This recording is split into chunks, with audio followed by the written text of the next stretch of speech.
Hacía 5 largos años que Eduardo Valenza no mostraba una sonrisa. Tras el siniestro en los Alpes suizos que lo confinó a una silla de ruedas, erigió un imperio comercial pero destruyó cualquier rasgo de humanidad que poseyera. El personal transitaba en silencio absoluto, los portones se cerraban sin estruendo y nadie se atrevía a mantener contacto visual con él por un tiempo prolongado. No actuaba con crueldad por simple placer. Era alguien que había aprendido a transformar su sufrimiento en un dominio férreo y ese dominio en una distancia insalvable. Esa noche específica, Eduardo despertó con fiebre en plena madrugada, con la garganta reseca, buscando su medicamento en la penumbra de su habitación prohibida. Pero descubrió algo distinto. Elena, la empleada de limpieza, estaba allí, exhausta, con su uniforme puesto aún, durmiendo en el sillón, junto a su cama, con su hijo en el regazo y la cabeza inclinada. Como quien ya no pudo resistir más la espera. Se había quedado allí, sin pedir permiso, sin seguridad en el empleo y sin que nadie lo observara. Eduardo permaneció inmóvil observando esa escena por un lapso que él mismo no supo medir, y algo que llevaba 5 años bloqueado bajo toda esa amargura, bajo todo ese frío, bajo todo el mármol de la mansión. Se liberó, sonrió. Sin embargo, lo que él aún desconocía era que ese instante simple, esa noche que nadie presenció, cobraría un precio que ninguno de los dos estaba listo para pagar. Comenta desde dónde estás viendo esto, y si aún no te has suscrito, hazlo para ver más historias similares. La historia comienza ahora, antes de esa noche atípica. La mansión Valenza amanecía como un museo que respiraba en voz baja, mármol pulido, lámparas de cristal, cuadros antiguos vigilando pasillos sin fin y relojes suizos, marcando cada minuto con una precisión quirúrgica. Todo relucía, todo costaba una fortuna, sin embargo, nada parecía tener vida. Las órdenes se transmitían en susurros, los pasos se medían con cuidado, las puertas se cerraban sin ruido. En ese lugar, el silencio no era elegancia, era terror absoluto. Nadie reía, nadie improvisaba, nadie hacía una pregunta innecesaria. Elena Duarte llegaba antes que la luz, con el uniforme planchado a mano y los ojos cansados de haber dormido muy poco, y cruzaba ese palacio como si no dejara rastro, aunque en realidad era ella quien sostenía su equilibrio invisible, pieza a pieza, día tras día. Su rutina comenzaba donde la de los otros terminaba, mientras la ciudad todavía bostezaba, y ya había dejado leche calentándose para Sofía. Había revisado la tarea de Liu y había prometido regresar temprano, aunque no sabía si podría cumplirlo. Luego tomaba 2 autobuses. Apretaba entre sus dedos una bolsita con pan del día anterior y entraba por la puerta de servicio con una puntualidad que no admitía excusas. Nadie en la mansión preguntaba cómo se encontraba. Nadie deseaba saber si había comido. Elena tampoco ofrecía explicaciones. Había aprendido que la dignidad, cuando escasea el dinero, también se defiende en silencio. Se ataba el cabello, se ponía los guantes y comenzaba a ordenar un mundo que no le pertenecía. Un mundo donde una sola huella digital sobre el vidrio podía costarle la semana entera. Lourdes Teixeira dirigía la casa con una rigidez que parecía crueldad, pero que nacía del mismo temor que compartían todos, perder el sustento. Sus instrucciones eran exactas, breves e incontestables. Las bandejas debían alinearse al milímetro, las flores reemplazarse antes de marchitarse y las alfombras aspirarse sin mover un solo mueble del lugar. Y sobre todo, existía una regla tatuada en el aire. El piso superior de Eduardo Valenza no existía para el personal. Salvo orden directa, Elena sentía como los demás. Pero cada vez que alzaba la vista hacia esa escalera cerrada, sentía una punzada extraña, como si detrás de aquella prohibición no hubiera lujos, sino una herida abierta. Lourdes lo notaba y cortaba cualquier intento de curiosidad con una mirada dura. En esa casa sobrevivía quien no veía demasiado. Eduardo desayunaba siempre a la misma hora, en la cabecera de una mesa para 20 personas, donde solo se escuchaba el roce de los cubiertos contra la porcelana. Llegaba en su silla de ruedas con la espalda recta, traje impecable, mandíbula tensa y una expresión que no solicitaba compañía. Revisaba 3 pantallas simultáneamente. Mercados, llamadas, mensajes cifrados de la junta. Comía poco, trabajaba mucho y cuando algo no salía perfecto, bastaba un gesto de su mano para que alguien quedara fuera. No gritaba, no lo necesitaba. Su autoridad helaba más que cualquier insulto. Elena lo veía desde lejos, cambiando una copa, retirando una servilleta intacta y percibía algo que nadie comentaba. En ese hombre había control, sí, pero también un cansancio antiguo, un peso mudo en los hombros, como si cada cifra que ganaba le cobrara una parte de su respiración. La mansión estaba llena de objetos costosos y vacía de rastros humanos. No había fotos familiares recientes en los salones, ni dibujos infantiles pegados en un refrigerador, ni una manta olvidada en el sofá. Había arte, pero no memoria. Había perfumes importados, pero no olor a comida compartida. Había una biblioteca inmensa, pero ningún libro abierto por la mitad con una nota en el margen. Elena limpiaba vitrinas donde descansaban piezas heredadas por generaciones y pensaba, sin decirlo, que aquella casa se parecía a una iglesia sin fe, majestuosa por fuera, helada por dentro a veces. Al pasar cerca del despacho, lograba escuchar a Eduardo hablar con socios sobre riesgos, blindajes legales, adquisiciones hostiles, palabras de guerra en un lugar donde nadie se abrazaba. Al mediodía, mientras otros empleados comían de pie en la cocina de servicio, Elena miraba su teléfono viejo para revisar 2 mensajes que valían más que todo el oro del comedor principal. Mamá, saqué un 10 en lectura, escribía Liu con faltas de ortografía y orgullo puro. Hoy si vienes antes de dormir, enviaba Sofía con un audio en el que su voz intentaba sonar valiente. Elena respondía con corazones y promesas medidas, tragándose la culpa de no poder estar más. Guardaba el teléfono. Volvía al trabajo y sentía que vivía partida en 2. En la mansión era invisible, pero imprescindible. En casa era todo para 2 niños que todavía creían que su madre podía contra cualquier tormenta. Ese contraste no la quebraba, pero la iba desgastando como agua fina sobre piedra. Por la tarde, cuando las juntas de Eduardo se alargaban y el personal temblaba ante la posibilidad de un error, Elena era quien absorbía el caos sin recibir crédito. Si faltaba una firma, ella encontraba el documento. Si un proveedor llegaba antes, reorganizaba el salón en minutos. Si una crisis estallaba en cocina, ella resolvía sin ruido. Nadie la presentaba, nadie la felicitaba, nadie decía su nombre en los pasillos de alfombra gruesa. Y aún así todo funcionaba porque ella estaba allí, sosteniendo con sus manos una estructura que jamás la reconocería como parte de sí.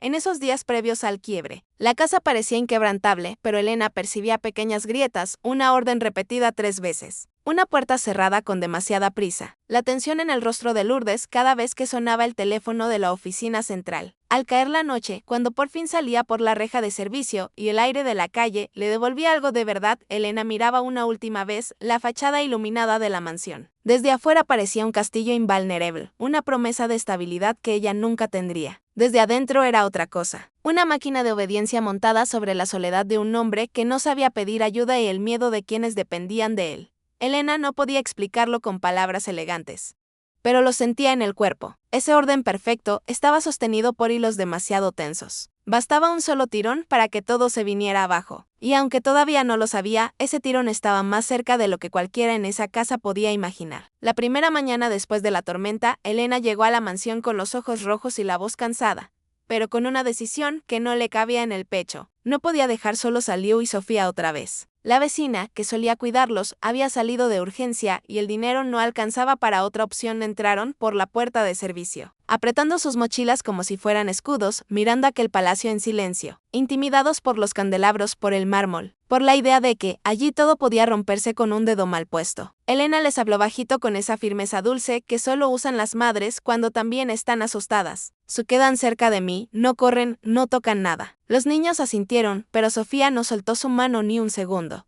Desde el otro extremo del pasillo, Lourdes los vio y frunció la boca. No dijo nada, y ese silencio pesó más que cualquier regaño. Leo intentó portarse como adulto, como si tuviera más de 9 años, ayudando a su hermana a sentarse en un rincón de la lavandería con colores y hojas recicladas que Elena le había guardado. Sofía dibujó una casa con ventanas abiertas y 4 figuras tomadas de la mano. Cuando Elena le preguntó quién era el cuarto, la niña respondió, el señor triste de arriba, sin saber que Eduardo escuchaba desde la puerta entreabierta, inmóvil en su silla. Él no dijo palabra, pero algo se quebró por dentro. Nadie en años lo había nombrado con verdad, sin miedo, sin cálculo. Elena siguió doblando sábanas, fingiendo normalidad, aunque sentía la mirada del magnate clavada en la escena más simple del mundo. Una madre corrigiendo la postura de su hijo, besando la frente de su hija, respirando deprisa para que no se notara el cansancio. A media tarde, cuando la fiebre volvió a subirle a Eduardo y el médico pidió reposo absoluto, Sofía se asomó al umbral de su habitación con un vaso de agua que le temblaba entre los dedos. Elena quiso detenerla, pero Eduardo levantó la mano pidiendo que la dejaran pasar. La niña se acercó despacio, dejó el vaso sobre la mesa y con una seriedad desarmante dijo, mi mamá dice que cuando uno se siente feo por dentro, hay que tomar agua y respirar lento. Eduardo casi sonrió, aunque le dolía hasta el orgullo. Repitió la respiración como Elena le había enseñado la noche del colapso y Sofía lo imitó contando en susurros con los dedos. En ese cuarto, donde antes solo entraban órdenes y cifras, apareció algo que no tenía precio ni protocolo, una calma pequeña, frágil, pero real. Lourdes observó desde afuera y apretó su rosario con nerviosismo. Con los días, Liu empezó a esperar el final de la jornada para ayudar a empujar la silla de ruedas hasta la terraza interior, siempre bajo la supervisión de Elena. No era fuerza lo que ofrecía, era compañía, le contaba Eduardo de sus partidos en la escuela. de su obsesión por los planetas, de cómo odiaba que lo trataran como niño chiquito cuando entendía perfectamente lo que pasaba en su casa. Eduardo escuchaba más de lo que hablaba, sorprendido de no querer escapar de esas conversaciones. Por primera vez en años alguien ocupaba sus tardes sin pedirle una firma, pero en la planta baja la casa empezaba a murmurar. Un chofer comentó que el señor estaba hablando. Una cocinera juró haber oído risas en el ala norte y un asistente de Ricardo envió un mensaje discreto: la empleada trae a sus hijos todos los días. Hay testigos. Elena percibía el cambio y también el peligro. Sabía que cada gesto de ternura en esa mansión podía convertirse en prueba en su contra. Aún así, cuando veía a Liu colocar una manta sobre las piernas de Eduardo sin que nadie se lo pidiera, o a Sofía dejarle dibujos de Souls en la bandeja del desayuno, entendía que estaba ocurriendo algo más fuerte que el miedo. Sus hijos estaban llenando un vacío que el dinero había escondido durante años. Esa verdad la conmovía y la aterraba al mismo tiempo. Una noche, al despedirse, Eduardo le pidió que, al día siguiente, trajera un libro infantil que escuchó nombrar a Liu. La petición parecía mínima, pero para Elena fue un terremoto silencioso. El hombre, que antes solo exigía reportes, ahora estaba aprendiendo a pedir historias antes de dormir. El primer cuento lo leyeron en la biblioteca. Entre estantes, que jamás habían oído voces infantiles, Sofía se sentó en la alfombra junto a la silla de ruedas. Leo leyó en voz alta, tropezando con palabras largas, y Eduardo corrigió una sola pronunciación sin dureza. Casi con timidez, Elena, de pie junto a la ventana, los miró como quien presencia un milagro que no se atreve a tocar. Cuando el cuento terminó, Sofía preguntó por qué en esa casa no había fotos de familia. Nadie respondió de inmediato. Eduardo tragó saliva, apartó la mirada y dijo apenas: porque me dio miedo recordar. El silencio que siguió no fue frío, fue humano. Pero a pocos metros, Ricardo acababa de llegar sin anunciarse y escuchó lo suficiente para sonreír con desprecio. Ya tenía el ángulo perfecto para su ataque. Desde ese día, las sospechas dejaron de ser murmullos y empezaron a tomar forma. Ricardo pidió auditorías preventivas, cambió guardias, exigió reportes de entradas y salidas y ordenó revisar cámaras internas con la excusa de proteger el patrimonio familiar. En reuniones privadas, insinuó que Elena estaba manipulando emocionalmente a Eduardo usando a los niños como instrumentos. La frase cayó como veneno en los pasillos. Lourdes, atrapada entre su gratitud secreta hacia Elena y el terror a perder su puesto, comenzó a vigilarla con una severidad nueva. Anotaba horarios, corregía cualquier desvío, evitaba que el personal le hablara. Además, Elena notó esa distancia y decidió callar. Porque cada explicación sonaba a defensa y cada defensa podía parecer culpa. Mientras tanto, Liu y Sofía solo entendían una cosa: los adultos estaban tensos otra vez y su mamá sonreía menos. La presión creció cuando Servicios Sociales llamó a Elena por una denuncia anónima sobre exposición inadecuada de menores en entorno de riesgo. Ella sintió el piso moverse bajo sus pies. Esa noche, al llegar a casa, encontró a Liu despierto, fingiendo estudiar, y a Sofía abrazada al uniforme de su madre como si fuera una manta. No les contó todo, pero no les mintió: hay gente que quiere separarnos y vamos a demostrar que estamos bien juntos. Le apretó la mandíbula con una rabia demasiado adulta. Sofía se puso a llorar en silencio, de ese llanto que rompe más que los gritos. Elena los abrazó a ambos hasta que se durmieron y entonces, en la oscuridad, se permitió temblar. Al amanecer regresó a la mansión con la espalda recta. Tenía miedo, sí, pero también algo más fuerte: no iba a dejar que convirtieran el amor de sus hijos en evidencia de delito. Cuando volvió a ver a Eduardo, él notó de inmediato la fatiga en sus ojos y quiso preguntar, pero las palabras le salieron torpes, tardías. Elena siguió trabajando de forma profesional, distante, mientras Liu y Sofía esperaban en la sala de lectura, sin hacer ruido. Eduardo los observó desde el pasillo, dos niños intentando portarse perfecto para no estorbar en un mundo que no fue hecho para ellos. Entendió entonces, con una claridad que dolía, que no era Elena quien se aferraba a su casa, era su casa la que se estaba aferrando a ellos para no volver a ser un mausoleo.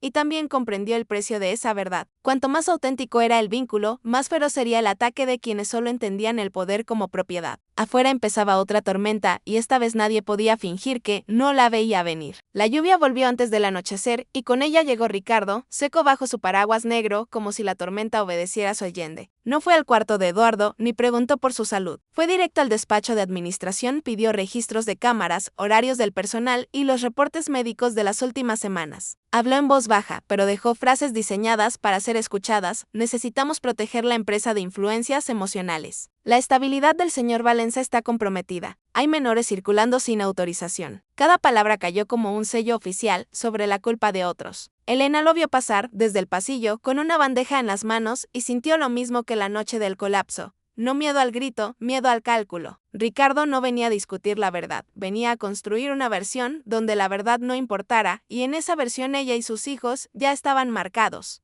Al día siguiente, la mansión amaneció tomada por un orden nuevo y más frío. Cambiaron cerraduras internas, duplicaron guardias y colocaron una lista de acceso en cada puerta del ala norte. Lourdes recibió un cuaderno de control con instrucciones firmadas por el comité legal, hora exacta de entrada y salida de Elena, tiempo de permanencia de los niños, nombres de quienes hablaran con ellos. Cuando leyó la hoja, se le endureció la mandíbula, pero obedeció. Había pasado media vida sosteniendo esa casa y sabía reconocer una cacería cuando la veía. Quiso advertir a Elena, decirle que se moviera con cuidado, que no se quedara sola en ningún cuarto, que no tocara nada fuera de su rutina. Solo alcanzó a murmurar sin mirarla: hoy no confíes en los pasillos vacíos. Fue poco, pero suficiente para encender una alarma que no volvería a apagarse. Eduardo notó el cambio en el aire, aunque nadie se lo explicara de frente. Durante el desayuno, una carpeta legal apareció junto a su taza de café con etiquetas rojas. Evaluación de capacidad, riesgo reputacional, continuidad corporativa, leyó en silencio con los nudillos tensos, mientras Ricardo le hablaba de prudencia, de gobernanza, de blindaje para accionistas nerviosos. No mencionó a Elena por nombre al principio,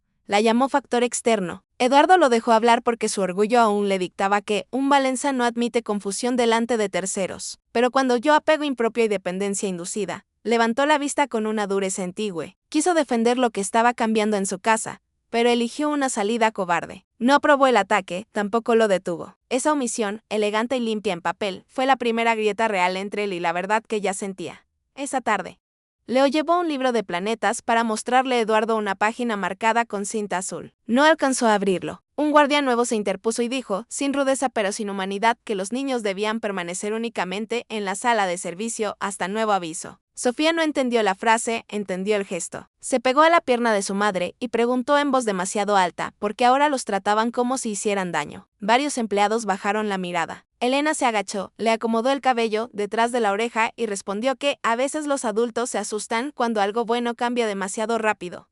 Eduardo escuchó desde el corredor, detenido detrás de una columna, y sintió una vergüenza seca en la boca. Podía ordenar que los dejaran pasar. No lo hizo. Se quedó quieto, atrapado entre su afecto nuevo y su viejo reflejo de control. Ricardo no perdió tiempo. Convocó a 2 psiquiatras independientes para evaluar a Eduardo bajo el argumento de proteger su recuperación tras la infección. Llegaron con sonrisas profesionales, preguntas neutras y un guión ya escrito entre líneas. Frecuencia de delirios, alteraciones de carácter, decisiones impulsivas.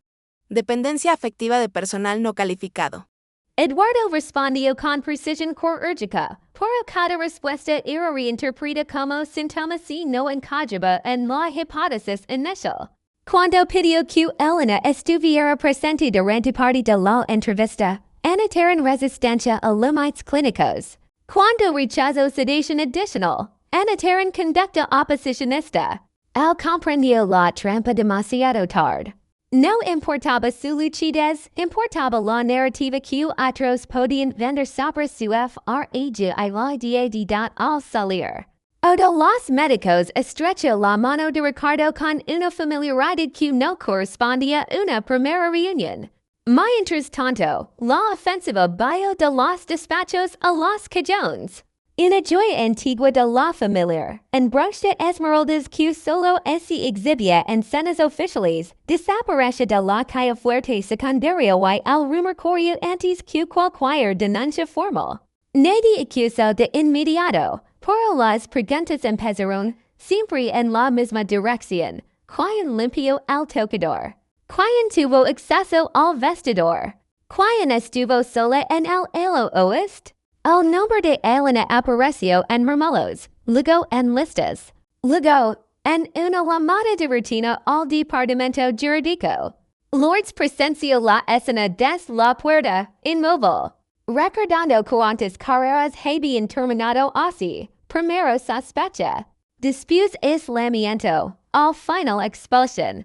Elena respondió cada pregunta con calma, entregó su bolsa para revisión y sostuvo la mirada del abogado.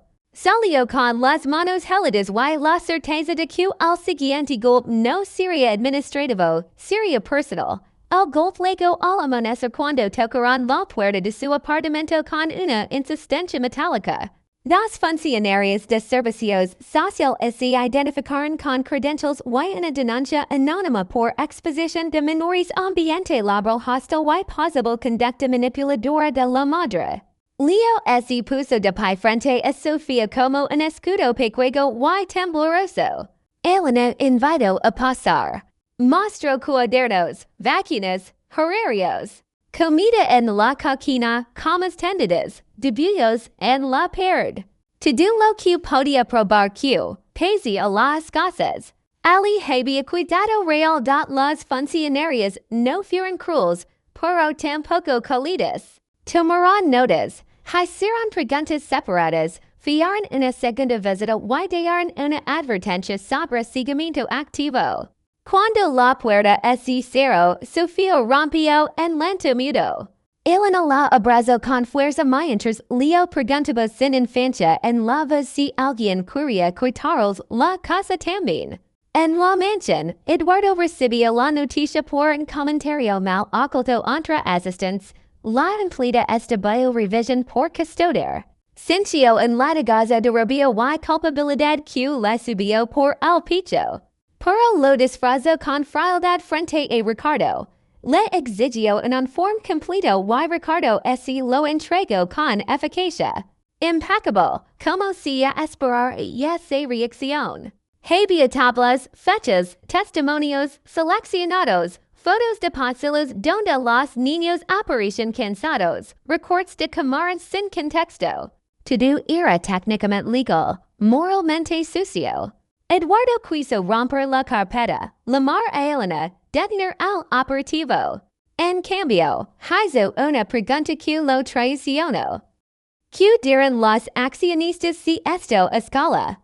Ricardo sonrió apenas. Y ese fue la rendija que necesito. Mientras Eduardo protegía su apellido, otros avanzaban para vaciar la casa de las únicas veces que habían devuelto vida a sus noches. Y esa noche, Elena fue llamada al despacho principal.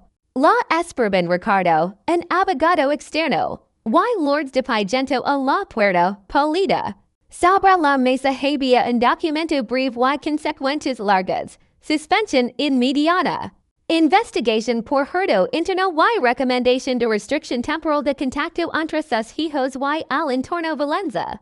Hasta esclarecimiento de hechos. Ricardo habló con una cortesía que dolía más que un insulto.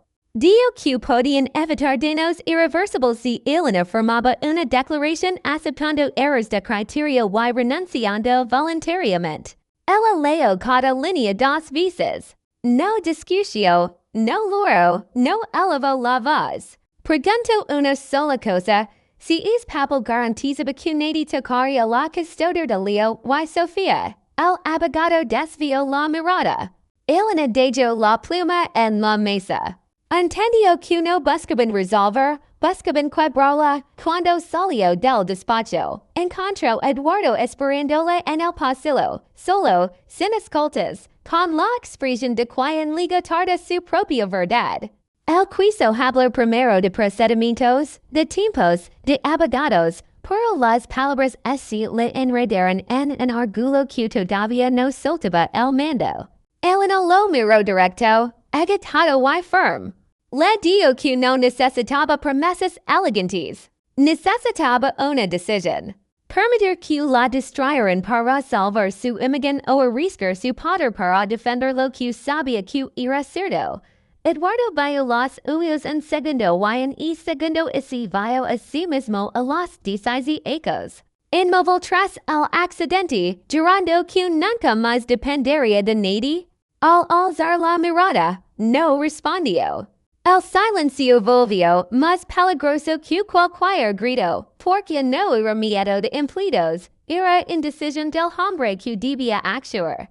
La tormenta cerró la noche con truenos largos y la mansión quedó partida en dos bandos invisibles.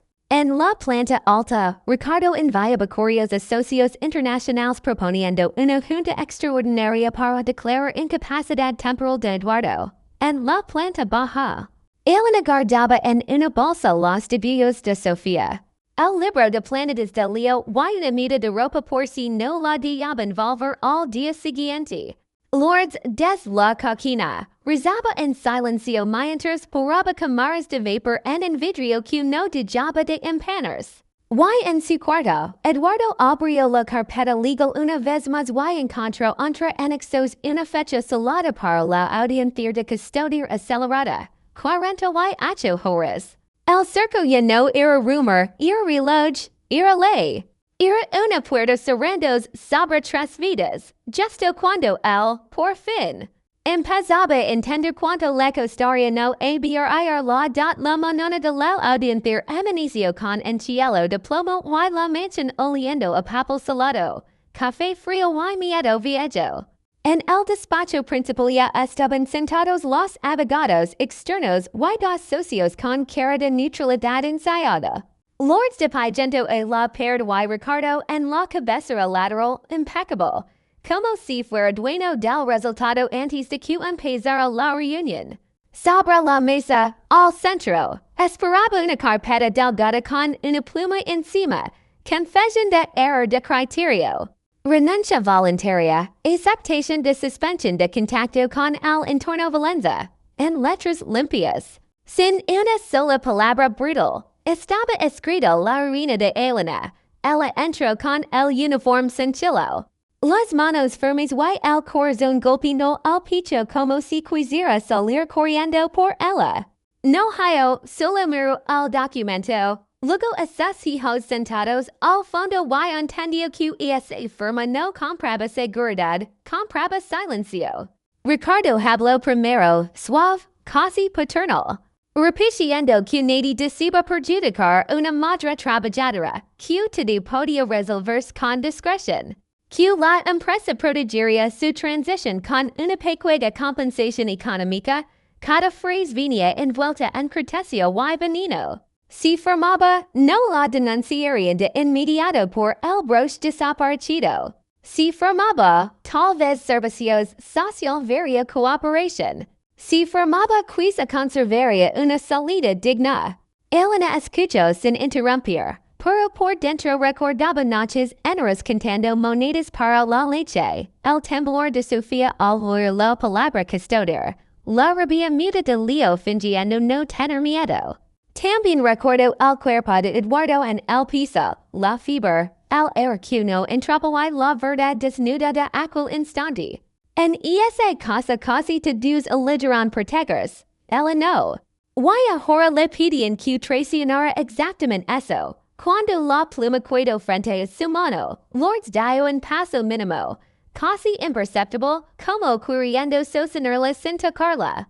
Eduardo observaba desde sus lejanos metros, pálido y rígido, atrapado entre la costumbre de mandar y el terror de perderlo todo si desobedece a su propio círculo. Sus asesores le habían repetido durante horas que intervenir era suicidio corporativo, que un gesto emocional confirmaría la narrativa de incapacidad, que el apellido Valenza no sobrevivía a escándalos de ese tipo.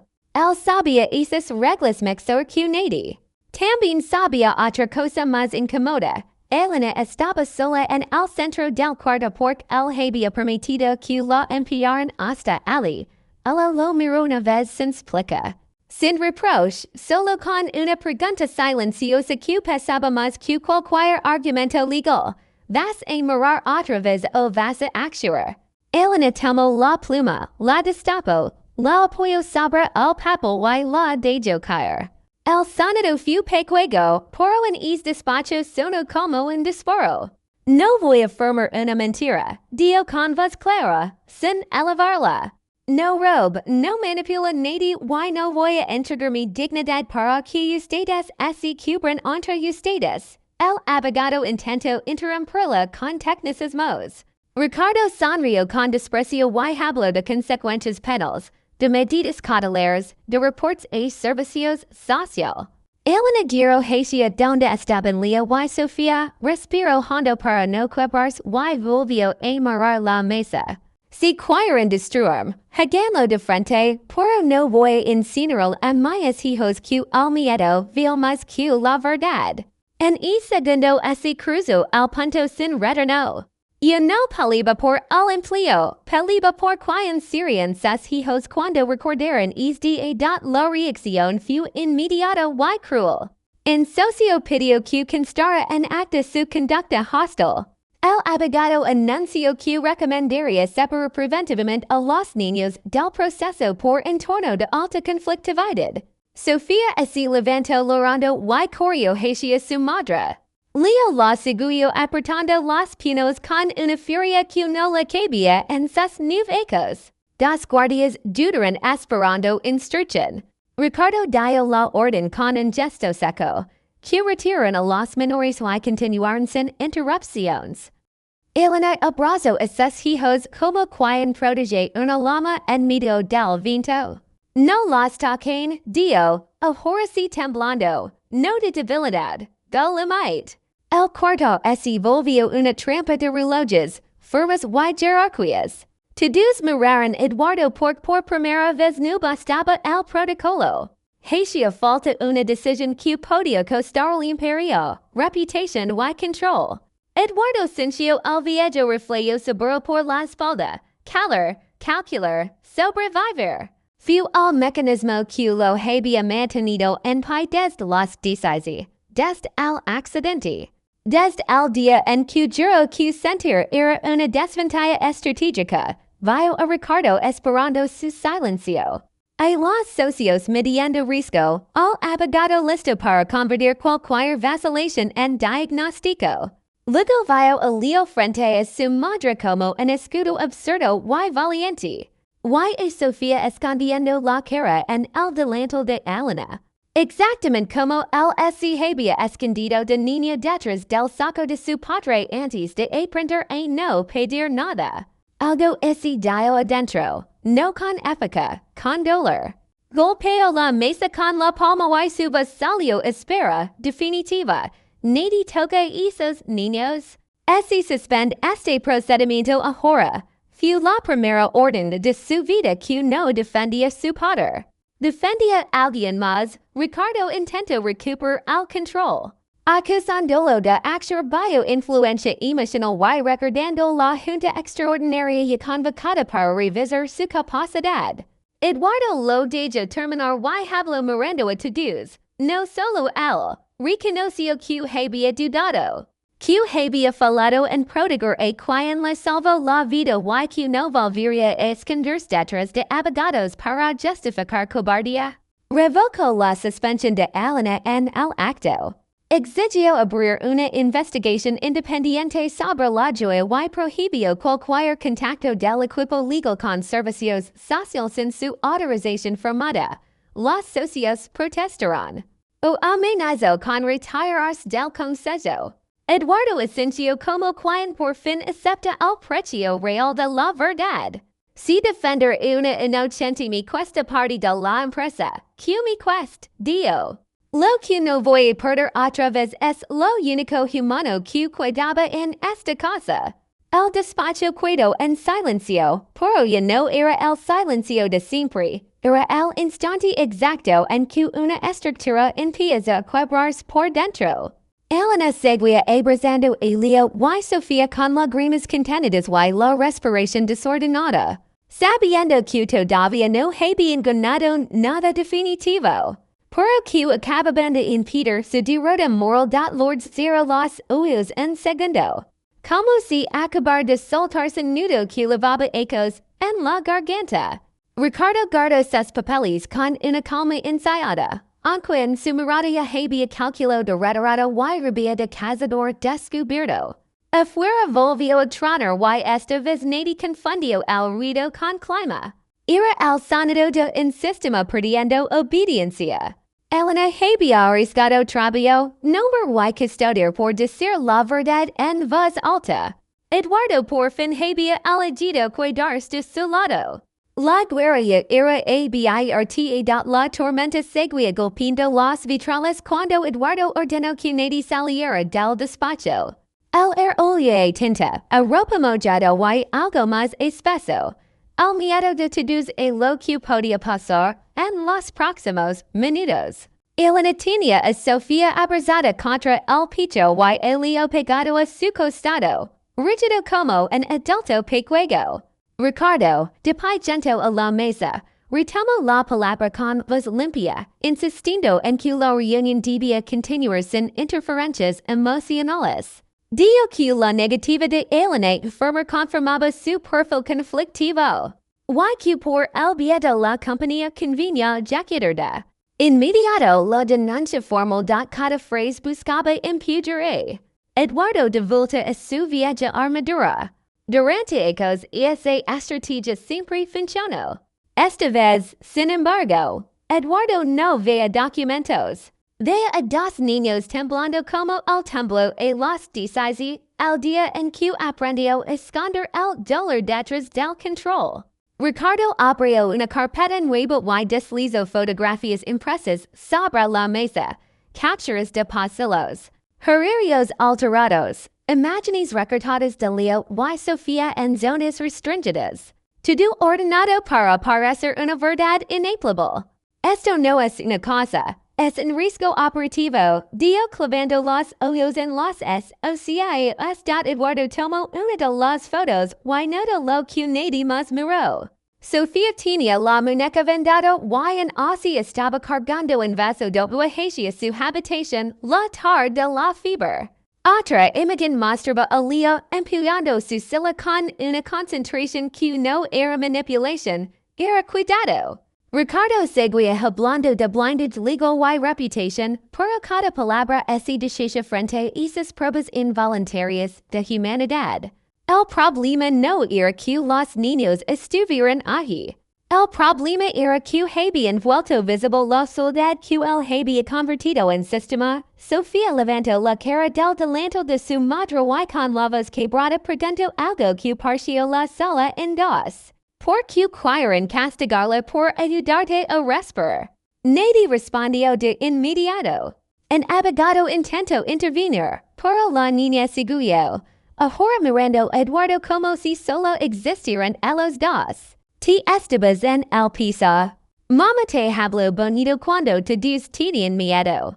Yo lo escuché. Las palabras eran simples, sin estrategia, y por eso resultaban imposibles de neutralizar. Eduardo sintió el golpe directo en el centro del pecho, allí donde levaba ecos guardando culpas sin nombre. Había permitido que la mirada amenaza a la única persona que actúa cuando su cuerpo se apagaba. Había permitido que convirtieran cuidado en sospecha. Y esa verdad, dicha por una niña de 6 ecos, lo desarmó más que cualquier informe pericial. Ricardo reaccionó con rapidez, intentando recuperar el control. Sonrió con frialdad y dijo que los menores estaban claramente condicionados por su madre, que esos testimonios no tenían valor y que continuar escuchándolos era una irresponsabilidad legal. Dio un paso hacia la puerta y pidió que retiren a los niños para proteger el proceso. Leo entonces se separó de Elena y habló antes de que alguien pudiera calarlo. Al principio su voz salió baja, pero no se rompió. Yo vi quien puso la joya en el cuarto de mi mamá. El silencio cayó como una losa. Ricardo giró despacio, incrédulo. Con esa sonrisa que usan los adultos cuando creen que una niña inventa. Leo sostuvo la mirada, tragó saliva y repitió más fuerte. Lo vi. Fue Elena quiso tocar el hombro temiendo que el miedo lo derrumbara. Leo no retrocedió. Los socios se agitaron. El abogado protestó. Lords dejo escapar en Dios mío apenas audible. Ricardo negó todo con indignación estudiada y la fantasia al relato de Leo, exigiendo que constara en acta la manipulación infantil en curso. Pero Leo metió la mano en el bolsillo de su sudadera y sacó un objeto envuelto en papel escolar. Lo abrió sobre la mesa con dedos temblorosos, embotando oro pesado grabado con una insignia diminuta. Así le cayó cuando se agachó detrás del carrito de ropa. Yo logard porque pensé que era importante. Eduardo tomó el botón entre los dedos y el mundo pareció reducirse y circuló frío. Reconoció el grabado de inmediato. Era el solo exclusivo de la sastrería italiana que Ricardo usaba para todos sus trabajos ejecutivos, una marca privada que no ligaba al mercado común ni por accidente. Una memoria precisa le cruzó la mente como relámpago. Dos noches antes había notado que Ricardo le faltaba un botón en la chaqueta azul marino y él respondió con una broma sobre jornadas largas. En ese momento no sospechó nada. Ahora la coincidencia no era coincidencia. Eduardo levantó la vista. Clavó la mirada en el maledín de cuero que Ricardo no soltaba desde que entró y ordenó con una calma feroz que seguridad lo rebasara allí mismo. Ricardo se negó. Habló de abuso de autoridad y amenaza de demanda, pero al tono le faló por primera vez. Los guardias dudaron un segundo. Bastó que Eduardo repitiera la orden para que avanzaran. Al abrir el compartimento interno, entre contratos y estus de plumas, apareció el broche de esmeraldas envuelto en un pañuelo blanco con las iniciales de la familia Valenza bordadas en hilo gris. El estallido no fue un grito. Fue una cadena de respiraciones contenidas soltándose al mismo tiempo. En socio ese santo de golpe, otro pidió la mar a su abogado.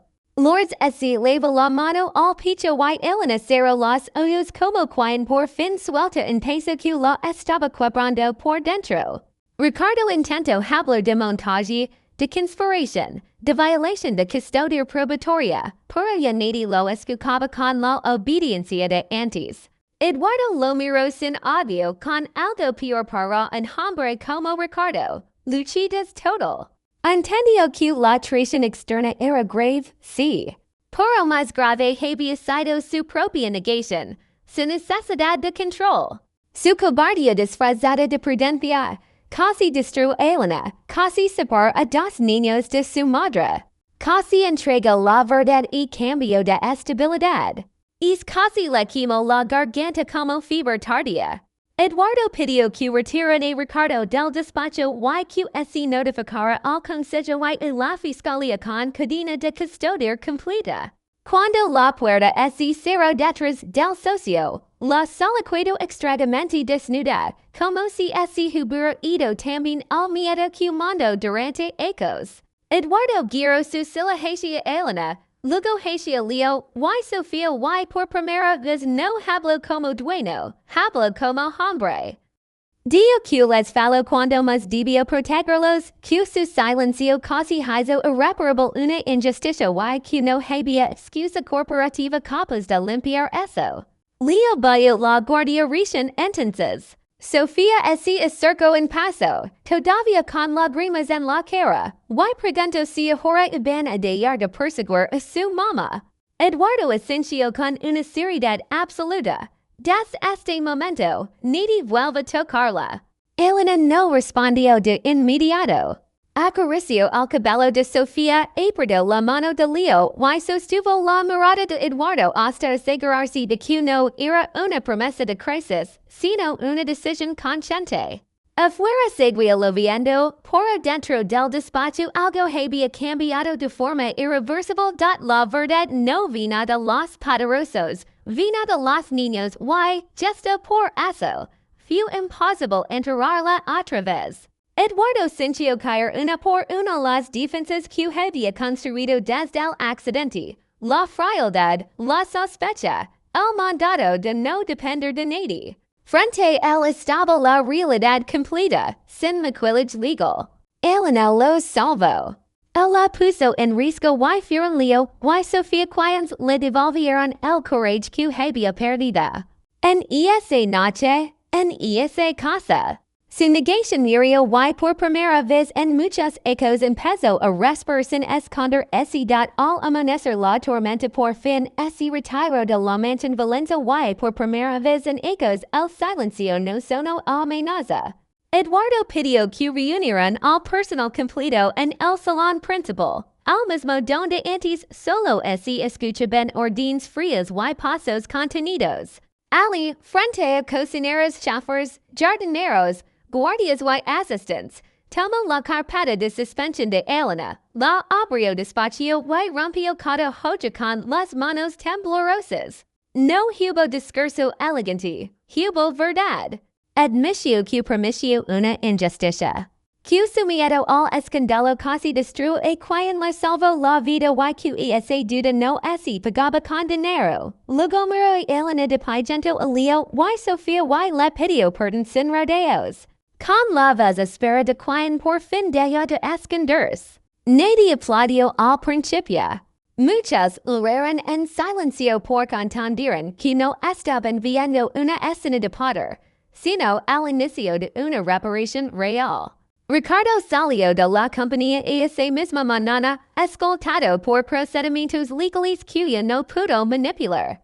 El consejo, que horas antes hablaba de reputación, aprobó una investigación externa y entregó pruebas a la fiscalía para cerrar el caso de la joya y la denuncia fabricada. También, se anuló de inmediato cualquier report enviado contra Elena a Servicios Social y una trabajadora del organismo.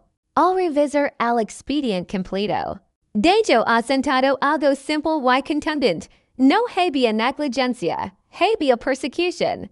Cuando Elena leyó esa resolución en su pequeño apartamento, se sentó en el borde de la cama y soltó un llanto antiguo de cansancio acumulado y alivio feroz. Leo se arrodilló frente a ella, sosteniendo las manos como la vio hacerlo tantas noches con Sofía, y la niña le secó las lágrimas con su manga.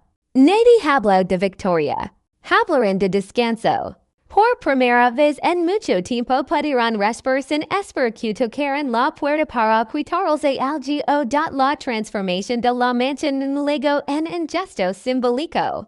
Luego en decisiones diarias que cambiaron la vida concreta de todos. Así abrieron ventanas que levaban ecos cerradas. Así retiraron cámaras innecesarias en pasillos internos y Lourdes recibió una instrucción clara. El respeto al personal ya no era favor, era regla. Las comidas dejaron de servirse en silencio militar. Comenzaron a oír conversaciones cortas, luego risas tímidas, después risas francas, en la pared del corredor norte, donde antes había un alio oscuro de una cacería. Apareció un corco con debut de Sofía y tareas de ciencias del Leo. Nadie se atrevió a retirarlos. Eduardo cambió también su rutina. Redujo reuniones de 14 horas.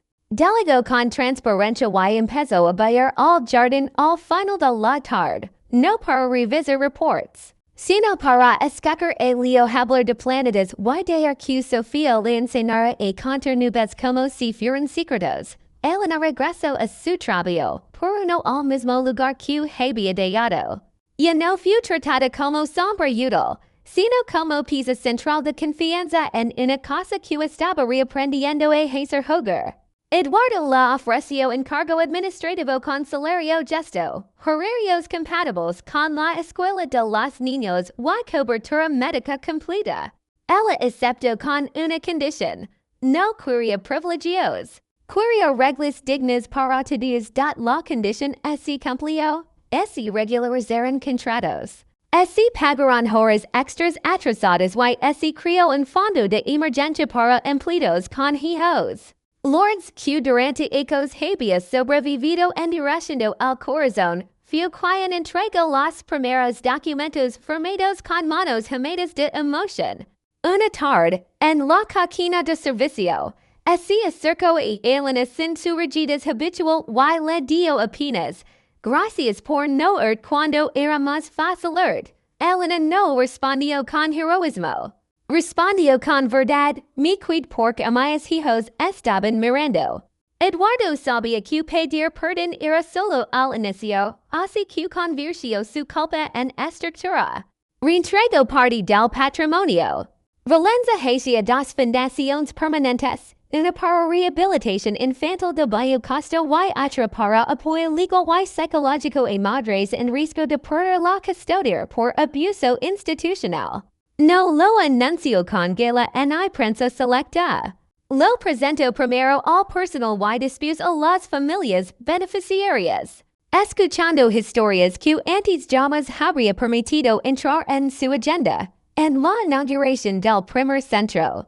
Al borde del antiguo barrio donde creció Elena. Leo cortó la cinta con manos nerviosas y Sofía colgó en recepción en dibujo de cuatro figuras tomadas de la mano bajo una casa con ventanas abiertas. Eduardo lo miró largo rato. No habló del legado empresarial ni de métricas de impacto. Dijo que durante ecos confundió fortaleza con dureza y que la verdadera fortaleza era dejarse corregir por la verdad. Aunque ligara en voz de niños, con el tiempo, la relación entre ellos encontró una forma nueva, sin etiquetas fáciles y sin promesas de cuento perfecto. Elena siguió siendo madre antes que todo y Eduardo aprendía a ocupar en lugar cercano sin invadir, presente sin comprar afecto. Hubo días luminosos y días ásperos, riquezas de carácter, discusiones por límites, miedos viejos que regresaban sin aviso, pero ahora no se resolvía con silencio ni castigo. Se resolvía hablando, pidiendo perdón, ajustando. Algunas noches después de cenar en la biblioteca que antes parecía museo. Leo elegía historias de exploradores. Sofía inventaba finales alternativos y Eduardo escuchaba con una atención humilde que ecos otros habría parecido imposible. Elena las observaba desde el umbral cansada, pero en paz, y entendía que cenar no era por heridas, era dejar de vivir gobernados por ellos. La casa seguía siendo enorme, pero ya no estaba vacía. Había ruido de vida y ese ruido sostenía todo. Una mañana clara, meses después. Elena cruzó al vestíbulo principal con el uniforme impecable y la frente en alto y se detuvo en segundo frente al ventanal, donde empezó todo. Recuerdo la noche del suelo frío, la fiebre, el miedo, la amenaza de perder a sus hijos y también recuerdo la decisión que cambió su destino, no firmar la mentira. Detrás de ella, Sofía corría con una mochila casi más grande que su espalda. Leo discutió sobre herbidas con Eduardo y Lourdes regocaba ambos sin poder esconder la sonrisa. Era una familia elegida, imperfecta y verdadera, levantada no por sangre ni por fortuna, sino por actos de cuidado repetidos cuando era más seguro mirar hacia otro lado. Y esa fue la justicia que cuidó. La verdad no devolvió el tiempo perdido, pero impidió que el dono se volviera herencia. Y en esa casa, por fin, la dignidad valió más que el miedo.